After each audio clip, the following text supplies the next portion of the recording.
We use it to live better. Longer, smarter. We are manifesting a green and sustainable future.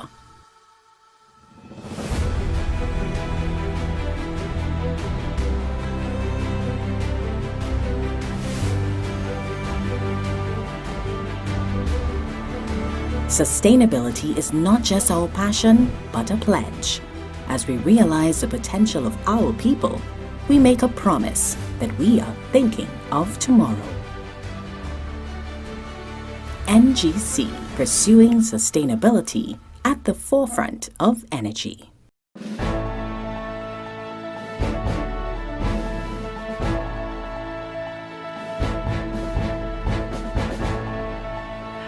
Welcome to Good Energy News.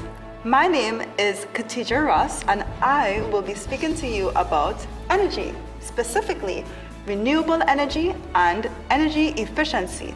So let's power into it. Firstly, renewable resources. What are renewable resources? Well, renewable resources are resources that are replaced naturally over time. The use of these resources is sustainable because we can consume them at a rate which does not deplete them in the long term. This type of energy, theoretically, never runs out, and it has many advantages. Sustainable energy produces little or no waste products, so there is a minimal impact on the environment, and it can bring economic and social benefits. However, there are some disadvantages. Its disadvantages are that flooding and environmental damage to an area is sometimes necessary in order to build hydroelectric power plants, which can have negative long-term impacts. Some renewable energy projects, like solar farms and wind turbine farms, can cause visible pollution since they can take up large amounts of land area. Of course, a weather-dependent power supply can be unpredictable and inconsistent. And finally, this type of energy source often requires high initial investment. Now, types of renewable energy include solar power, which uses energy from the sun, and photovoltaic technology to convert that solar radiation into electric energy. There's also wind energy, wave energy, tidal energy, ocean thermal and geothermal energy, biofuels, and hydropower. Now, non-renewable energy resources are available in finite amounts. More than that, these resources cannot be replaced by natural means at a rate that meets consumption. Fossil fuels such as oil are non-renewable resources. In other words, if we keep using them, they will eventually run out. The main energy sources used for power in the Caribbean are fossil fuels, especially oil and natural gas. Fossil fuels come from organic matter, which have been trapped between layers of sediment within the earth for millions of years. Organic matter, typically plants, have decomposed and compressed over time, leaving what are known as fossil fuel deposits. These deposits are highly combustible, making them a great source of power. They're typically retrieved through drilling or mining, which is a difficult process. Examples of non-renewable energy resources are crude oil, natural gas, and coal. These supplies will eventually run out, and they have a high environmental impact, especially in the context of climate change. And climate change is, well, a scientific phenomenon occurring as a result of too much carbon dioxide in the atmosphere, which traps heat and causes global temperatures to rise. In turn, this causes glaciers to melt, sea levels to rise, and more frequent and intense storms and other results that can make living on Earth, more challenging. In Trinidad and Tobago, the export and use of fossil fuels is an important contributing factor to the GDP. But fluctuating prices have highlighted the risk of long-term fossil fuel dependence. And now we're going over to our on-location correspondent, Jalan, who will be speaking about energy conservation at home. So let's see. Jalan. Energy conservation at home. Now, there are many things that you can do to stop wasting energy at home. And no, I'm not just talking about taking a break from TikTok or stop playing video games and all that. It is actually possible for you to not only save energy, but help protect the environment. Power down. Turning off your monitor and getting rid of your screensaver is a great option for you to save some energy, which won't impact your computer. So, turn it down. Eliminate vampire electronics. Many electrical devices, if left plugged in when not in use, can be sucking up your electrical energy. Scanners, printers, and even fans, for example, use standby power. So, unplug when not in use. By using a power strip, you could easily flip the switch on multiple devices. Light right. LED lights are an efficient way to light up your life, since they typically use 75% less energy than regular incandescent bulbs, and they last longer as well. And turn off your lights, people. When you are leaving an empty room, there is no need for you to leave the lights on. So, turn it off, please. Come on. Back to you, Katisha. Yes. Thank you, Jalan. That probably, you used a lot of energy to do that. You get it? Energy is an essential part of our lives and impacts every aspect of our lives. It's through energy that everything is made possible in today's world. From industries to individuals, good choices need to be made about how we source and use energy so that our future and the future of the next generations can be brighter. And that's it. That really drained my energy. You get it? Oh, okay, I hope you can match the energy of this presentation. You get that one? That one was really good though.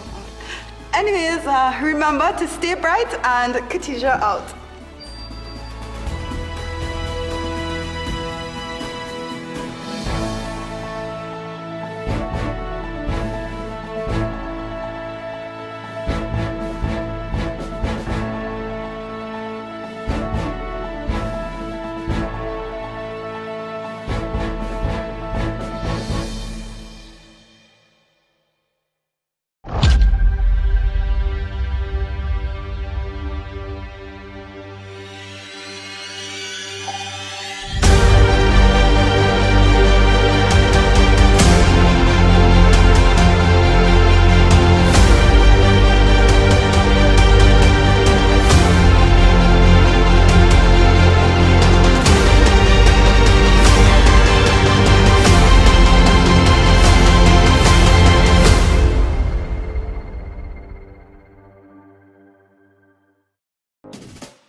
Hi, everyone. Welcome to the Green Screens panel discussion, Make Things Better. I think it's a good reason to join in.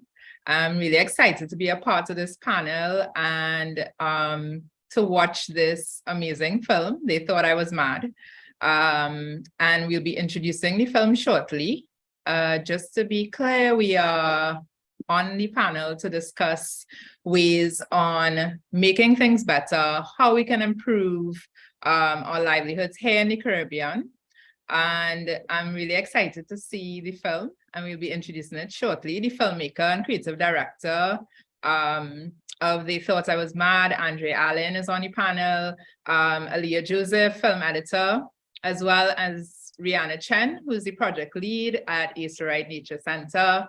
So we'll be introducing the film shortly, and we look forward to the discussion after.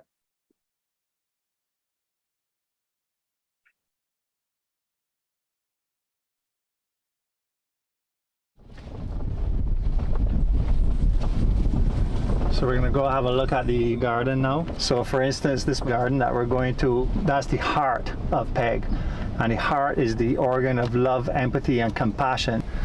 And that's a kind of philosophy and thinking that you will not hear on your typical conventional farm at all. I looked at importing the good food to Barbados, but that was so expensive, and I was like, hold on a minute, how is it I could go to California and Florida and Virginia and see these beautiful farms producing this wonderful food? Why are we not doing that in Barbados? I got involved in sport from a very young age and ultimately got into rallying, and I did it for like 28 years.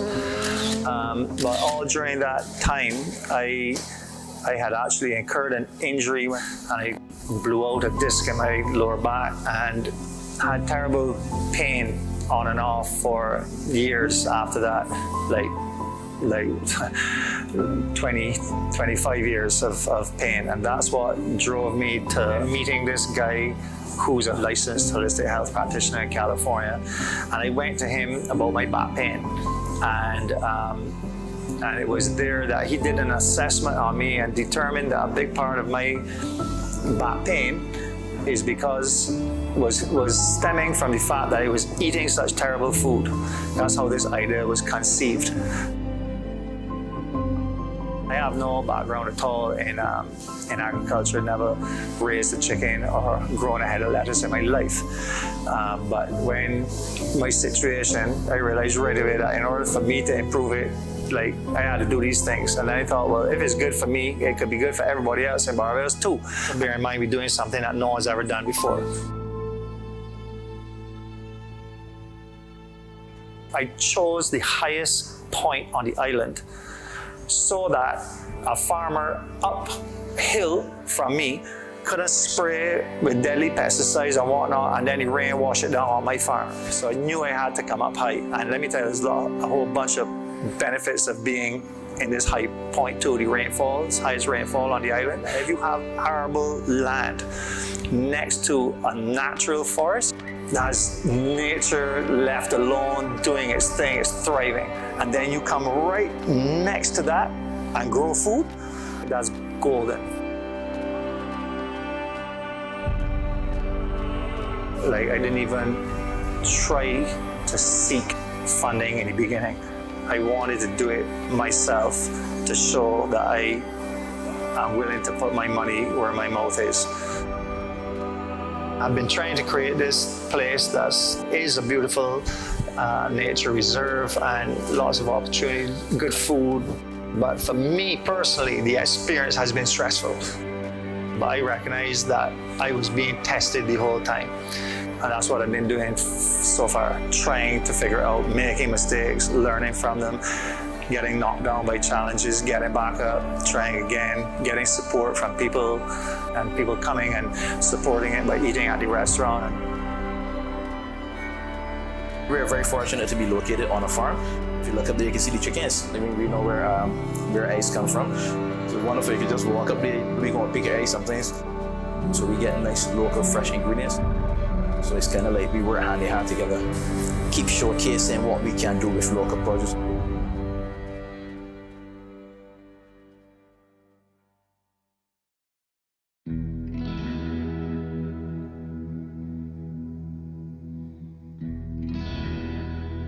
Why are people not growing organic food in Barbados? And why are we importing so much food? When I looked at the agricultural situation, it looked quite bleak. So that, all of that together, my own personal stuff and, just how people in Barbados are living and how it can improve. I would say all of that came together and inspired me to do this. But what I would say is that the most stressful part is behind me. We reached a point where we were able to generate enough business from the farm to pay the bills. I would like other members of the 1% that exist in Barbados, I would like them to see this and then do this as well, so that maybe in 20 years' time, instead of being 100 acres, there's 10,000 acres. We're just scratching the surface. The foundation has been built, but it now needs to rise.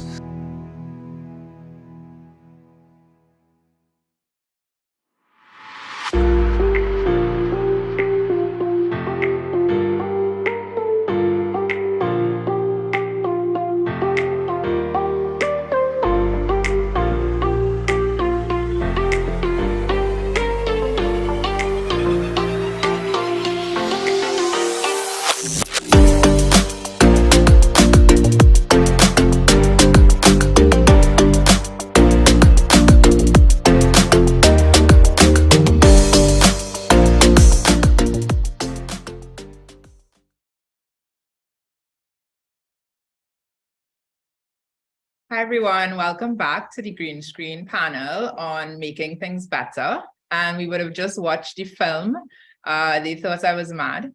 And we're here to discuss the Sustainable Development Goals 12 about responsible consumption and production. And I think that film really captured that perfectly. The short film screening and virtual panel discussion, we're going to explore how to build community around supporting small producers and improving marketing support while competing with non-sustainable, cheaper alternatives. And the film would have demonstrated a lot of that, how the overexploitation of natural resources required to achieve economic growth and development has negatively impacted the environment and adversely affected availability and cost of particular foods. So it's easy to see why this idea of a circular economy is a lot more sustainable for the Caribbean and where we're located. And thank you to the Green Screen Film Festival, the only environmentally focused film festival in the Caribbean. And I'm just going to introduce the panel today as we discuss, the film and how we in the Caribbean can make things better. We have Andre Allen, who is the filmmaker and creative director, Aaliyah Joseph again, and Rihanna Chen. So Andre, I don't know if you want to just kind of recap where you came, where did this idea come about, why you felt the need to capture it, and tell us a little bit more about the film. Sure. I want to say good morning to everyone that's on the panel. I want to say thank you to the Green Screen Environmental Film Festival for having us.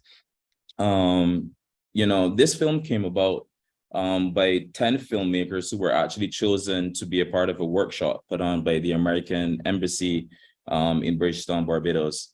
And they gave this basically like a theme to create a film that is based on someone who has been impacted by climate change.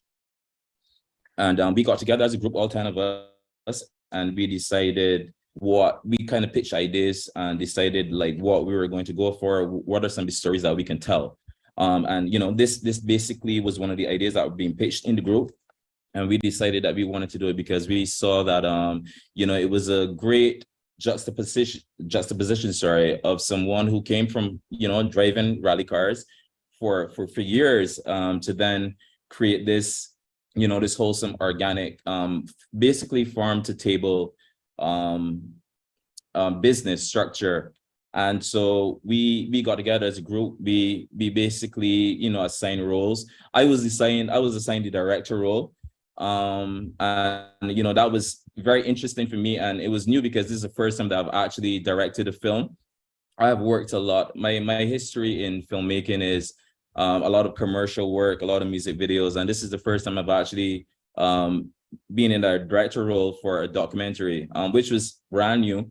We had two facilitators come in from the US to kind of help us along on the way for making the film. And their names are Cole Sachs and Mark Woodruff. They have a wealth of knowledge and experience in filmmaking and documentary filmmaking in particular. They would have worked with people like Hulu, Netflix, ESPN. So they're very experienced. How we began really doing a little bit of research for the film is that Paul Bourne is actually the owner and founder of Peg Farm and Nature Reserve, and he has a lot of experience in rally driving. As you could hear from the film, he has had at that point no experience in creating something of this nature. And I feel like he showed us a lot of like who he was, because we did a site visit and he was just barefoot. He was walking around the farm, just a normal person, so he was very like welcoming. He was just like, what you see is what you get. And so he was very welcoming, and he was able to help us to kind of pull this story together. Okay. I mean, I'm Rachel Rani from the Market Movers, and I will say, Andre, like, there's this stigma of Barbados doesn't grow anything. You guys are just sand, and in the Caribbean, there's this, I think we tell ourselves these things, but it's not necessarily true. And I think this film definitely demonstrates that every country within the Caribbean can invest in some sort of sustainable farming. And it's really exciting to see something like that being done and showcase that there is possibility for it within the region, and the impact, if everyone does it, could be really endless. I think, Rihanna, so you can tell us a little bit about yourself. And I know, Rihanna, example, if you go to Ajupa Gardens and what they do, you would see her walking barefoot as well. And I think that's a little sign on what's needed, right?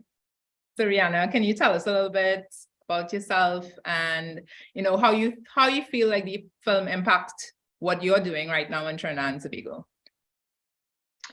Thank you so much, Andre, for putting this film together. By the way, for the nature lovers, the foot doctors told me if you walk barefoot in the garden too much, your calluses get too big. So you have to wear shoes and your boots, and also watch out for any thorns. I'm Brianna. I'm based out of Ajupa Gardens in central Trinidad, which is a 4.5-acre botanic garden. I work with Nudge Caribbean in social innovation and food security, and with HADCO experiences in environmental and community impact. So just a special shout out. I love that film. The big hot topic right now is CARICOM's goal to reduce our high food import bill by 25%, a quarter within 3 years, which is 2025. I lived in Barbados last year, and I have to say Peg Farm was one of my top 4 favorite places. Chefs Rebecca and Nathan at their restaurant, Guy with his free-range meat, advocating for regenerative agriculture. There's also Beyond the Box education as an alternative education for kids, and just 100 acres of biodynamic farming and a medicinal garden where they have their bush tea. You go, you pick, you have the different labels of that education. And I think having model examples like this is so critical to, again, see how you might be able to replicate in a different way across the islands. Just a shout out to 3 other places in Barbados that I love. There was Walker's Reserve, there's Cocoa Hill Forest, and there's Andromeda Gardens. And when I was there, I agree with Rachel that yes, Barbados doesn't seem like it grows a lot, but when you have these examples kind of working together as this linkage on such a small island, that impact is huge. And I just want to really emphasize that when someone has a vision like Paul Bourne, but when it's complemented with a push from good governance, like your Prime Minister Mia Mottley, just the fact that Barbados had the goal to become a fossil fuel economy by 2030, I think that's a huge mission to have, reducing greenhouse gas emissions by 70%, that the rest of CARICOM can also follow suit. We've seen her in the larger global discussions, but definitely here in Trinidad, at least, this is something that's really important to me, the idea of the circular economy. As many of y'all can relate who've lost a loved one to cancer, the environment, our diet, nutrition, it's all interlinked. So for me, I lost my mom to leukemia when I was 4. And for those who don't know, leukemia is a more modern cancer of blood, and it's due to exposure to environmental carcinogens, from the air fumes that we breathe in, some of the heavy chemicals. But, there is a lot of more research coming out with synthetic chemicals and conventional farming systems. So again, this approach of why does organic matter, and I think those policy discussions of promoting a different type of regional farming system is critical, not only for reducing carbon footprint, but for the health of a region where a lot of us are dying from cardiovascular diseases. When we think of non-communicable diseases, type 2 diabetes, the Caribbean is one of the largest leaders. So our public health really depends on the food that we eat, on the way that our governments are designing the type of food system. How are we incentivizing, the MSMEs, local farmers, fisher folk, and the value added chain to process that. So it's really exciting. Companies like Market Movers, shout out to Rachel and David, again, but how are we being creative with this level of innovation? What is not only the private sector, the public sector, but these multinationals. I just want to, a special mention to the innovation program underneath the European Union and the IDB.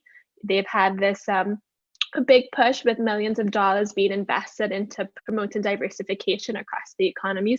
It's a huge GDP earning opportunity that, through these linkages, yes, there has to be education. Yes, there has to be community outreach. There has to be empowerment.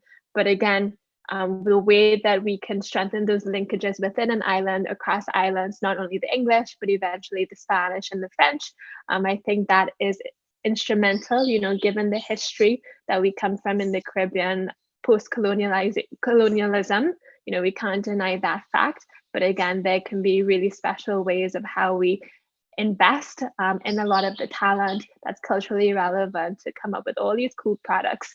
I just want to shout out to Alpha Senan and Y Farm TT in Trinidad as well, as an example, youth farm from Siparia. They have a fermented powder pack where they've been training the youth not only how to process, save seeds, but also to have this package that's available at Massey.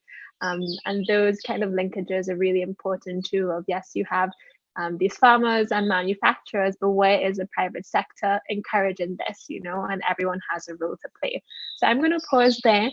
Thank you, Andre. Barbados is an inspiration for us here in Trinidad, but we're all learning from each other. Thanks, Rihanna. So, I mean, literally, you just said a lot, right? There's a lot of ways in which we can really make an impact in the Caribbean and impact on the foods we eat. I mean, when you think of organic, you think, the first thing that comes to mind from the consumer is that it's expensive, right? But when you look at, it's literally trying to produce foods in the most simple and natural way. And the more all of us do it, that brings costs down. It can make it more affordable and more accessible. So with all those points and all those topics, Aaliyah, as the editor of the film, how did you really try to pick out the parts that you felt were most important to get across in the film? And how do you see that being applied in different ways throughout the Caribbean? That's a great question, because originally when we first started, we had a lot of footage.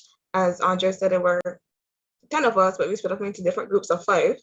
There was a lot of footage that we had, and we wanted to tell the story of his background as being a race car driver, and then also how he changed that all around and decided to go into agriculture. And I thought that we just did elements, we put in the photos as we saw in the video.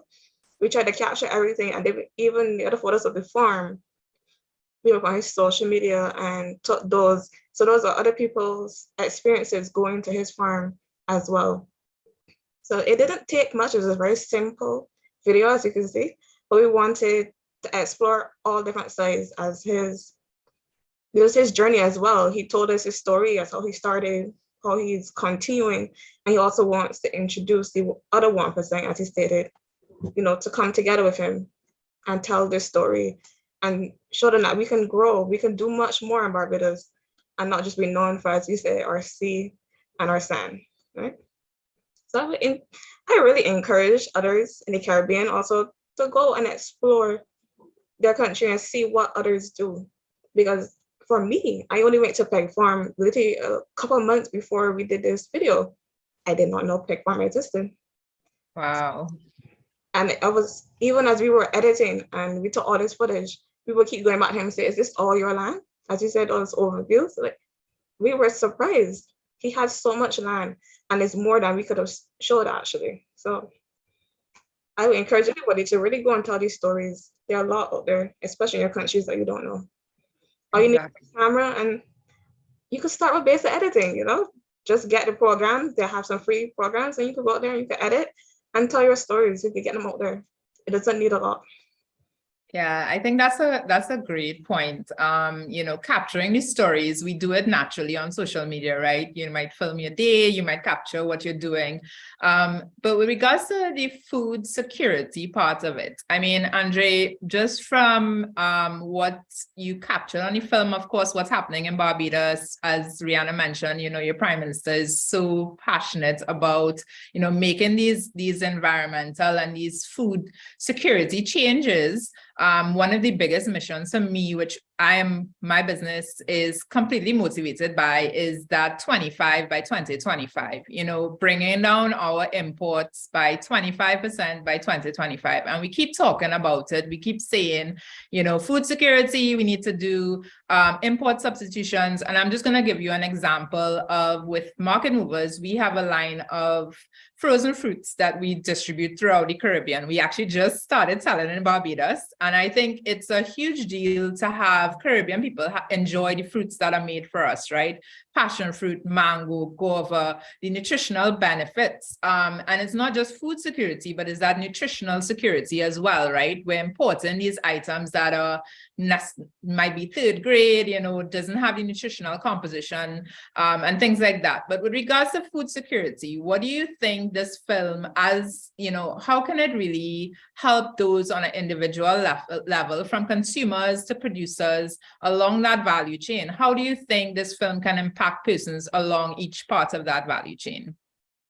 Well, I think the important thing is, getting the story out there. First of all, this film encompasses just one business in Barbados, one place in Barbados that, you can go to, you can get your grass-fed meats, you can get your free-range eggs and stuff like that. And, like Peg Farm, actually, when they first started in 2013, they hired all local farmers from in the area, and guys from in the area. So I feel like, just getting the story out there, getting more visibility in places like this and getting them to, know more about Peg Farm. And, as Brianna said earlier, Peg Farm, Coca Hill Forest, and these other places that exist here in Barbados that a lot of people generally don't know. They probably would have heard about it. And I myself I've only been there for the first time when we actually shot the film. Imagine that. And my sister goes every weekend. So just getting the message out there about these places that exist that, is more organic, that sells more organic food. And it's not that more expensive than the foods that you would find in the supermarkets, which are not healthy. So I would say, just getting the message out there, pushing more organic places that you can eat. As I said, this place has a school and also a restaurant, which is from farm to table. So yeah, just getting the message out there, getting these places out there, getting more exposure for these places, and actually investing and buying local, and buying from these places which present a healthier method. So yeah, that's generally what I think. Yeah, I love that. I love it, because it's, again, that concept of it being more expensive, but it's what you value, right? Where do you spend your money? We've all done it before. We spend way too much on something, but it's what you value, right? And it's what the return can be. So Rihanna, in terms of like microfinancing opportunities, so say for instance, there's a producer who might want to get to market, might want to, they have an amazing local product, but of course, you know, you're competing with all these imported items. What are some of the projects that you've worked on that have assisted SMEs with microfinancing opportunities to get that more local production into the markets? So very exciting. We know finance is a hot topic on how we can support MSMEs to bring their vision to life. That's critical. For Nudge Caribbean, who is funded mainly with Massy stores, we're in Barbados, St. Lucia, and in Trinidad. We've been excited to venture more in the food and beverage area this upcoming year. So we have what's called a Micros Mighty Fund, where taking ideas to impact. So we did our first batch this past year, and there'll be another one in February, March, so stay tuned, where we offer things from just $1,000 to $5,000 US. And you'll be surprised at just what a small amount can help an agro-processor achieve, whether it's, you know, access to capital equipment, whether it's in improving the packaging and design, etc. I hope my connection's okay. But so that is a private fund, thanks to Massy, again, looking at where the private sector can really invest, you know, so to redistribute some of those opportunities. I also talked about the EU, which had, you know, the innovation program that larger, more medium companies can apply for. There's a lot of funding opportunities all scattered throughout the islands. I know the hardest thing for most small scale producers is the bureaucracy, or even just filling out a form. How do you access that? Because sometimes it's in a language that's not always available. There's a lot of other nonprofits too. So I think, but I could just speak for Massy itself, that if you're a producer looking for extra support, do look up Nudge Caribbean in the coming months for 2023. We'll have some things come in soon.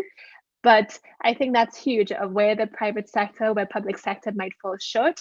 There needs to be more funding, not only in supporting businesses that already exist, but also seed funding as well. What happens to all the youth as well from age 18 to 25 who have these great ideas, you know, but unfortunately taking that first step to register a business, to go through whatever regulations or compliance. You know, and luckily there are good service providers too. I know at Market Movers, congrats on the recent like design initiative with you and Sean, Rachel, but you know, how to actually make that service a lot easier, because, you know, in that vision or dream, I hear it a lot that people want to see their product not only in the island that they're made, but to trade across the Caribbean. You know, so why some product in Barbados can't be featured here in Trinidad? And I think having that back end of really pushing the local, of course, pushing organic, pushing the food system that we want to see. But, you know, like you said, Rachel, like the cost is always a limiting factor, you know, not only for entrepreneurs to access the market, but also consumers who may want to support, but we all have limited disposable income coming out of the pandemic. However, with Trinidad's Carnival coming up, and I know Barbados, you all had your Kadooman recently, I think that says a lot, the amount that Caribbean people are willing to pay for a fete or to party or on our costume. You know, there's no reason why we should, you know, scrape services on our health or the food that actually nourishes our body and mind and well-being. And that should be a top priority, that when Caribbean people are healthy and well-nourished, you know, what will happen in the other social environmental problems we face with Trinidad, like, example, like with crime and violence. You know, food can be this medium that, you know, unites all of us and solves a lot of these different societal problems on many different levels. Yeah, it's very, very true. I mean, you mentioned those, you know, programs, and I remember, so with Market Movers, we were Trinidad's first online delivery service of local food, right? And it was always an uphill battle to convince persons that a dasheen is just as good as the frozen fries that they buy in the grocery, right? But I think education is a big part of it, and marketing, and how do we market and sell our local ingredients the same way we do our culture, right? You know, the carnival costumes and all those things. You can, obviously the arts is a great way to, they've kind of figured out how to market that sector. And I think with food, it's just, recently we had Mark Weens here from he's pretty big on YouTube. He came to Trinidad and did a food tour. And just the amount of feedback we've gotten internationally, and it's not just persons in the Caribbean, but persons all over the world who are interested in what we're producing and what we're doing, right? And a big component of this is making it sustainable. So yes, we can start growing and producing our own foods, but along the value chain, how do we make sure that it remains sustainable, right? And for it to be sustainable, it has to generate revenue. It has to, be able to support the things that it needs, support the way that we grow. And for us, it's really about education. And I think films like this is what kind of sparks that idea, right? It will make someone sort of research and see, okay, well, I want to visit this farm, right? How can I learn more? And then you know how the algorithm goes. Once you search something, a whole bunch of other brands or services that exist out there tends to show up on your timeline, right? So maybe even just changing the way we seek out information is a big part of that. So with regards to making it sustainable, and as I said, I think along the value chain, how we've been doing that is, one, with Farm and Function, we produce the frozen fruits locally, but we also compost all our organic waste, right? Because we also know that when we take value from somewhere, we have to kind of put it back somewhere else, right? So we're adding value to these local fruits. We're extending the shelf life. You now can have guava all year. It's frozen and it can last up to 18 months in the freezer. You can have passion fruits all year. So you can get all these nutritional values throughout the year.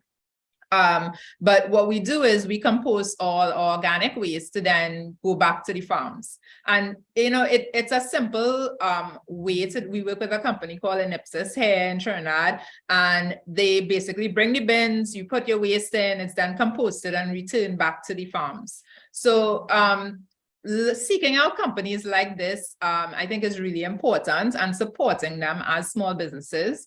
Another way is the way in which food is brought to the shelf, right? So compliance is a huge part of that. And with Market Movers Design, what we do is we help local brands, food brands specifically, meet compliance, right? We help them with their packaging design to be more marketable, because you can have the best product in the world, but if you go on a shelf and you're competing with all these imported items in the Caribbean, nobody's gonna know, right? So you need to be marketable. You need to meet food safety compliance. We recently, through the ICA program, developed a website called CaribbeanFoodSafety.com. Anyone in the Caribbean can research it and see what are the compliance requirements to bring a food product to market. It teaches you things like food safety, HACCP plans, good manufacturing practices. And this is a lot of information that's usually only accessible to larger companies, right? But now we want to share this information with SMEs, because the more we are all empowered to take steps towards becoming more sustainable and protecting our food security, it just makes more sense for us, right? But Aaliyah, are there anything else, any other projects in Barbados that you see that fall along this timeline, that falls along what we're discussing here? And feel free to share, of course, any other projects that you might be working on. Well, recently, I didn't really introduce myself. I'm a recent graduate from University of West Indies. I have a degree in film. So for my final thesis, I actually did a film that talked about food security in Barbados.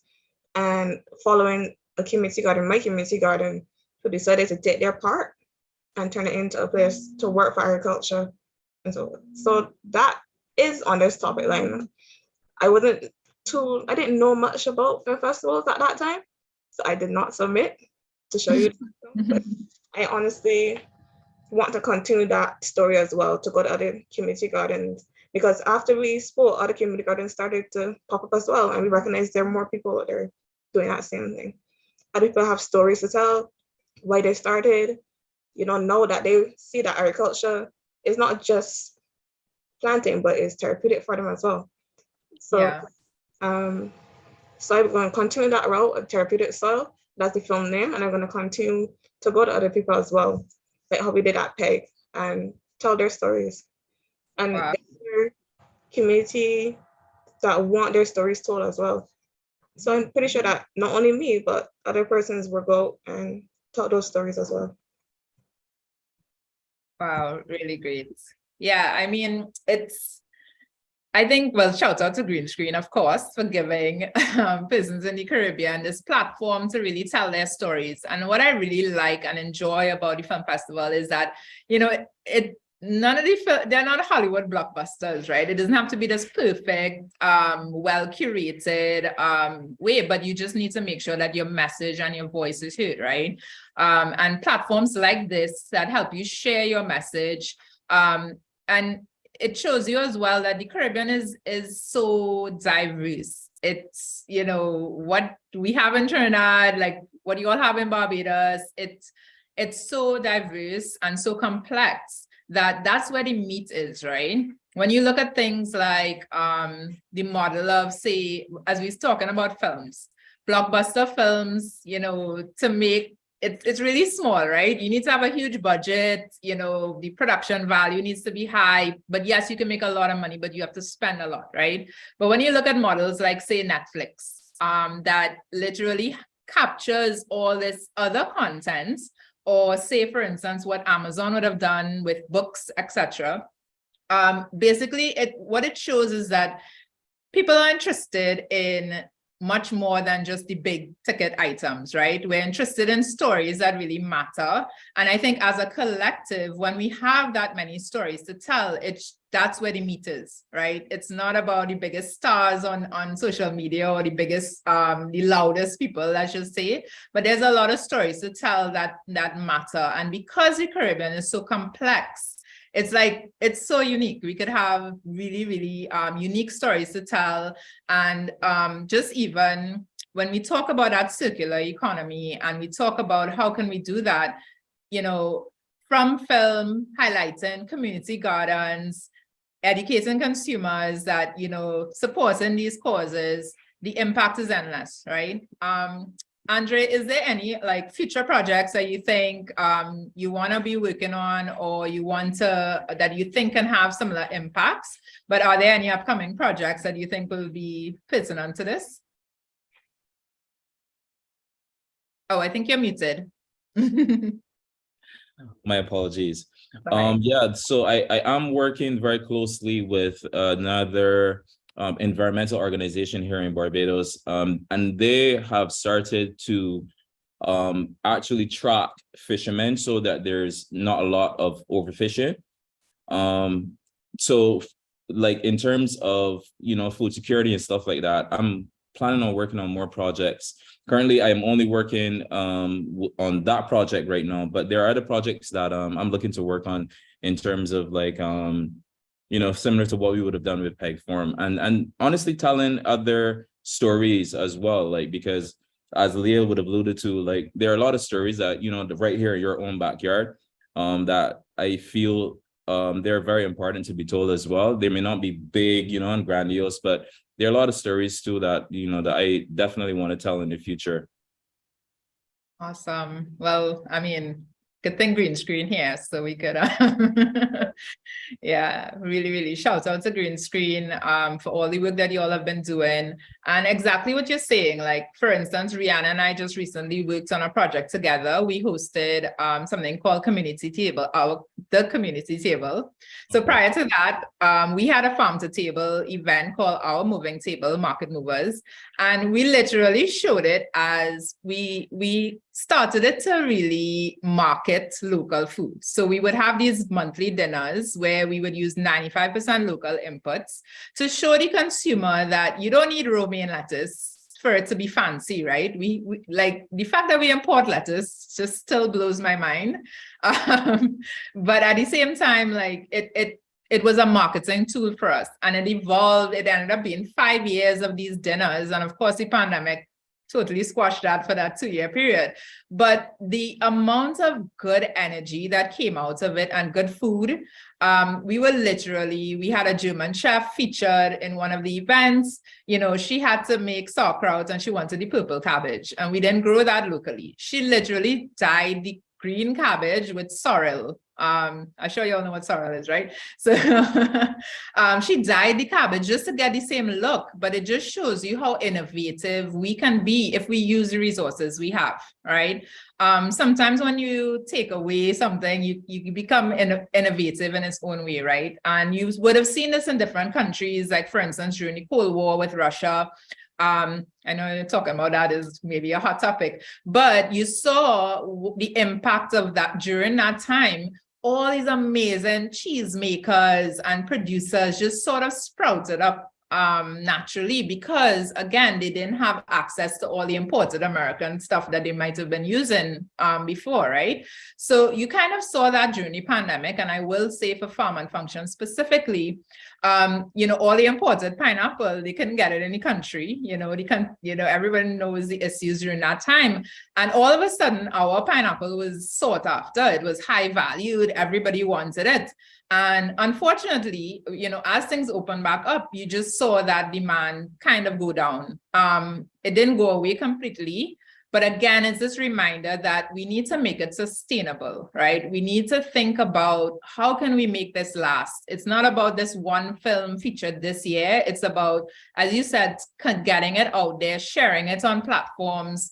A film like this could be featured on our Market Movers blog. I'm just saying, but there's ways for us to make it. But we have to remember, in order to make things better, it has to be sustainable and it has to last much longer than just, whenever Green Screen has a feature or anything like that, right? So we're gonna wrap up in about 5 minutes with the panel discussion, and then we're gonna start some Q&A parts. But within this 5 minutes, I would just like to ask everyone, Andre, Aaliyah, Rihanna, just give us maybe a little nugget on how you guys think we can make food security, how we can make these stories and what we're trying to accomplish in the Caribbean, how can we make it sustainable? How can we make it last longer?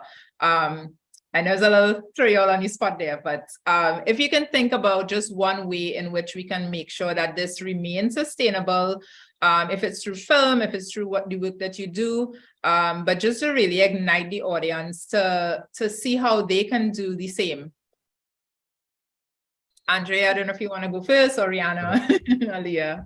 Sure. How we can make it sustainable. I think, like what I would have mentioned before, really honing skills in terms of, storytelling. I mean, that's what I do. So I can speak to that. Honing your skills in storytelling, I would advise anyone out there who is, interested in film, not just, like talk about it, you just do it, pick up a camera, go and shoot something, anything, practice, practice on it.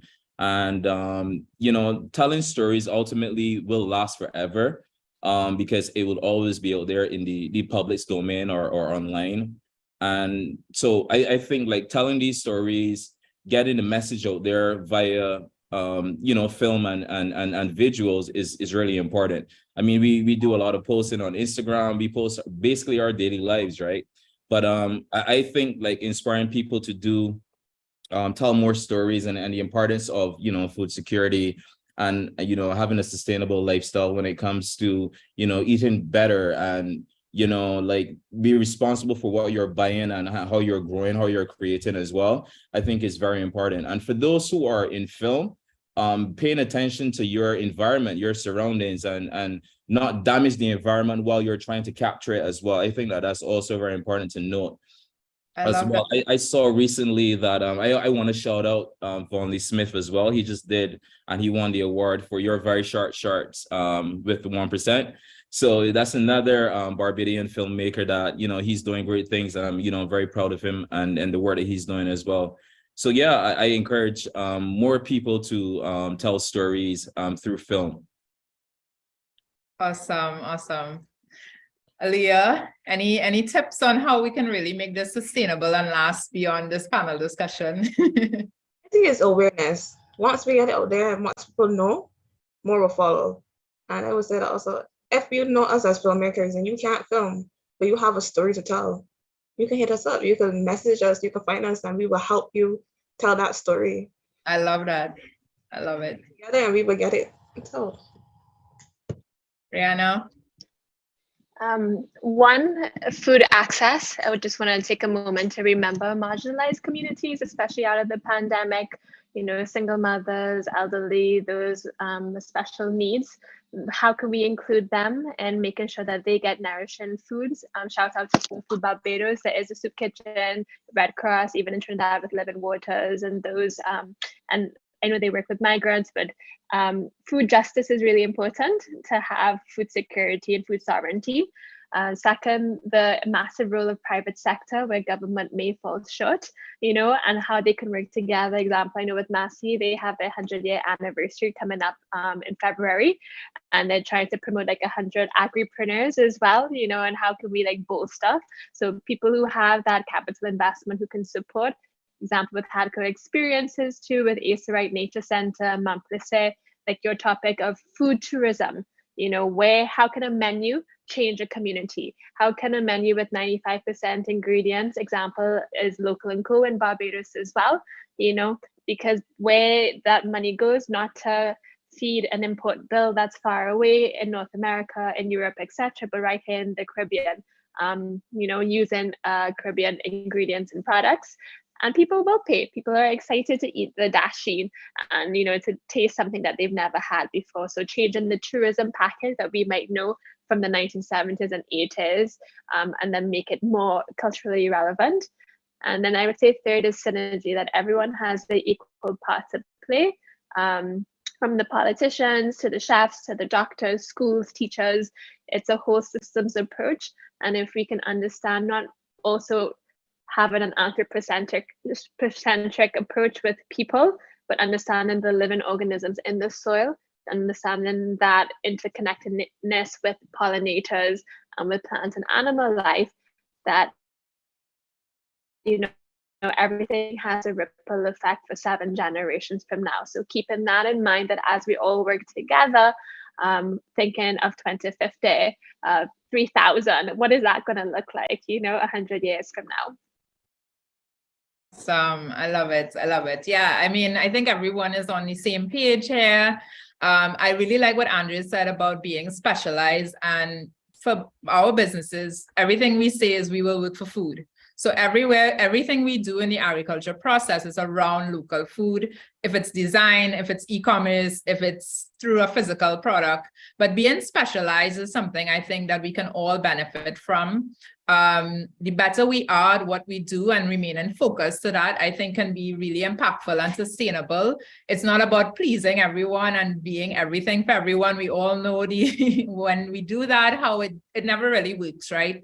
So again, I would like to commend everyone to just stay the course. Yes, become more and more specialized. And I love how Aaliyah said, reach out to them if you're a filmmaker and you can't afford it. I love that. Storytelling. So we're gonna go now to the questions from the audience. I see we have a comment here from YouTube saying moving people and product across and through the Caribbean is way too costly, and that's something we have not been able to resolve. And I think that is, I mean, everyone talks about it, flying to Jamaica is probably more expensive than going to New York. And that literally blows my mind every time. With regards to that, I mean, that's personal travel and us moving throughout the Caribbean, and it is important. From my aspect, I will say that moving food, since we started exporting to Dominica, Barbados, the challenges are there, and we're in frozen, so the challenges are definitely there. But I will say that again, by connecting with others, so we consolidate with other frozen brands to send to Barbados. It's not like we're trying to send 10 containers in one route, right? We're working with other frozen producers. And again, that networking and reaching out to other persons and collaborating is really important. So by consolidating, we're able to do that more affordably. So yes, the challenges are there, but I think with collaboration and sharing of resources is the only way we can do so. They had the Agri-Investment Forum in Trinidad recently, and for the first time, I felt so connected to other Caribbean islands and food. And I'm like, why did it take so long, for us to really see Barbados as a potential producer of certain things? And every island has its unique special things, right? Fruits from Dominica, I swear, tastes I don't know what they have over there. Or St. Vincent and the Grenadines with the volcanic soil. I mean, there's a lot of specialization that each country can do. But agreed, yes, the cost is, and again, as Rihanna mentioned, the stakeholders, the private entities that can really support and help bring those costs down is really what we need to champion across. So we have a question to the filmmakers. What, if anything, has changed for you personally in terms of your food consumption choices since making the film? They thought I was mad. So have you guys actually made any diet changes? I think that's what they're really asking. Your food consumption choices, has it changed? Yeah, I think I can speak to this.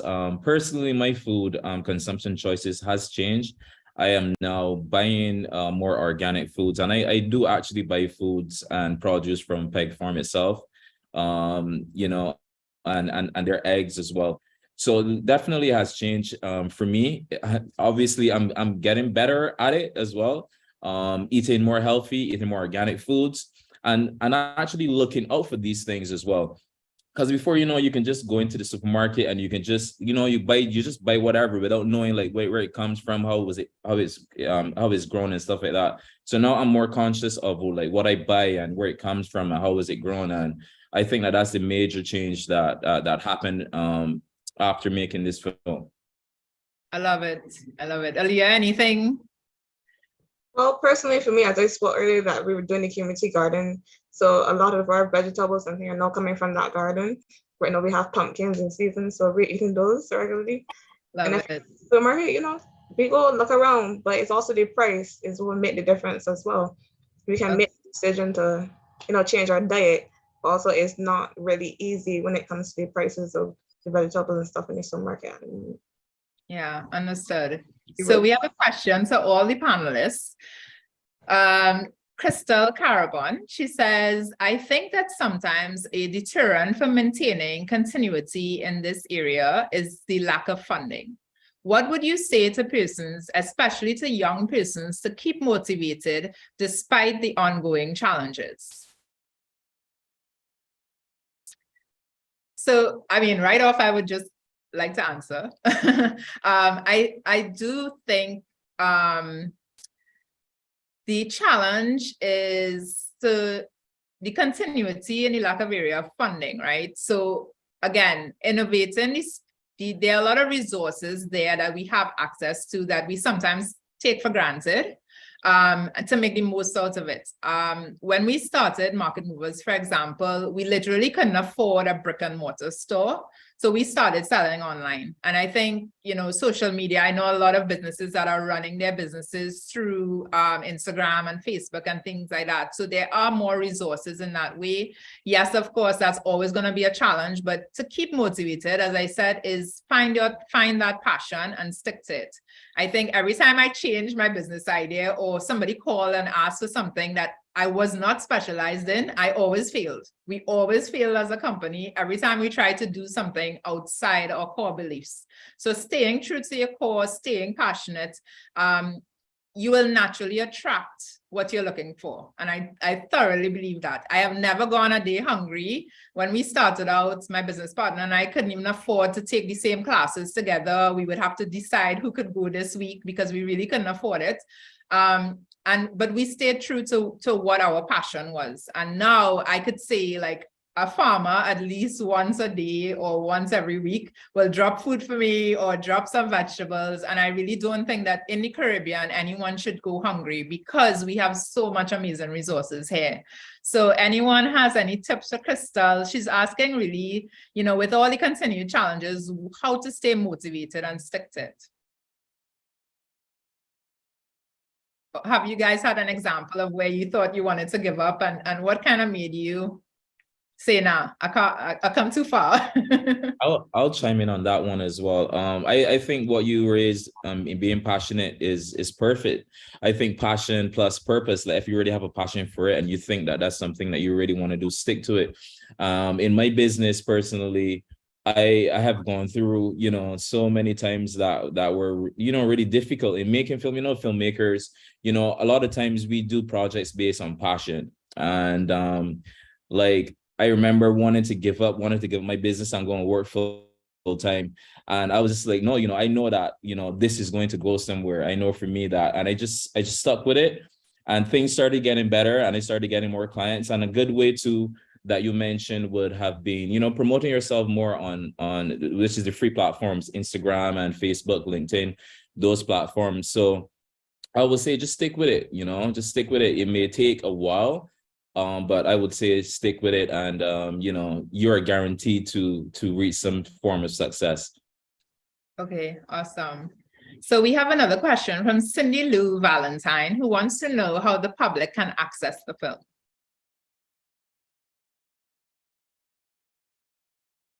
I think you're muted, Andre. Yeah. The film can be accessed via Film Freeway. We wanted to give the festival the opportunity to show the film first before we put it out in the public domain. But it will be accessed through Film Freeway, and I believe we are also going to be posting it on YouTube after today. So you guys can look out for that. I'll make sure and send a link to the Green Screen Film Festival. If they want, they could probably put it up on their website, and the film can be accessed that way. Okay, awesome. So they're saying the film is still available on greenscreen.film, so you guys can log in and check it out. And of course, I mean, Andre and Aaliyah, and that's a great thing with social media now, where you can message someone directly, or connections are much closer. And I think even with the social media too, I just want to say, you get bogged down in the number of likes, but even if we get 10 likes, if those 10 people are committed and really passionate about what we do, you have an audience, you have persons who are really committed to your brand and what you're doing. So, and yeah, they said that the film will be available until November 13th. And then I guess once you all post it to YouTube, or persons can access the film. So we have one other question. Has anyone had challenges with community forces working against the work that you try to do? So, were there examples in what you're doing? I don't know, Rihanna, I mean, I know you're with the community a lot.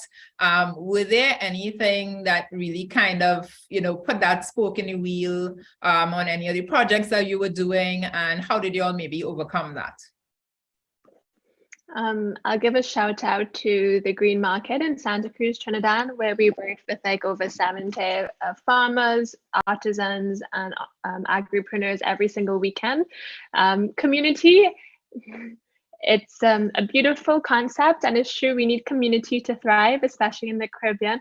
We know here in the Caribbean, there's a lot of push, pull, underlying tension, and that's just the truth of how things are. I think the importance, like Rachel highlighted, is the importance of working together to really address some of the collective challenges that we face within the food system, because people are quick to criticize and to blame and want to bring you down. So I think overall, if you can have the self-confidence to rise above that and find certain people who share a similar vision, like Aaliyah would have mentioned, like having a community garden, or maybe you find a business partner who's like, yes, that's a great idea, but in sea moss or sargassum, or preserving something to make it shelf stable, and just see who you like pollinators in a garden, which flowers or people you are naturally drawn to, and work together in an ecosystems approach. You can apply that to your own life. I really believe in that life is too short to really get stuck, in the mud. Every great garden takes a lot of hard work and tending to. So the same thing about a CARICOM food system. There's a lot of moving parts. Yes, we can keep blaming our politicians, but at the end of the day, we have to move it forward, and we can't, keep pointing the blame on them, but as a collective society, to really move the conversations, to put pressure and keep that vision at hand. And as challenges come, that's the way of life. You keep pushing forward, but the right people will always reveal themselves to you. You never know where a conversation leads. Awesome. I love it. Thank you, Rihanna. Thank you, Andre. Thank you, Aaliyah. I'm going to be messaging y'all again. Let's keep this in practice. Let's see how we can connect and work together. But thank you to the Green Screen Film Festival. Thank you to the sponsors of the Green Screen Film Festival. Again, we spoke about the private sector supporting causes like this. So we just have to thank the National Gas Company, Swimcall, Film TT, and Atlantic LNG. Please remember that we have a panel tomorrow on affordable and clean energy, same time, 11 a.m. at the Green Screen. It's in person in the ECR next weekend for films and artist talks, right? So ECR is in Arima in Trinidad. But thank you again to everyone for tuning in. Thank you to the Green Screen. This is an amazing panel. I really didn't know how it would go, to be honest. But Andrea and Aaliyah, I will be in Barbados soon promoting Farm and Function. If you'll see it on the grocery shelves, of course, feel free to try it out and let me know. But hopefully we can all connect. And thank you to everyone who came out. Let's all go out there and do something to make this sustainable. Thank you guys for having us. No problem. Bye. Bye.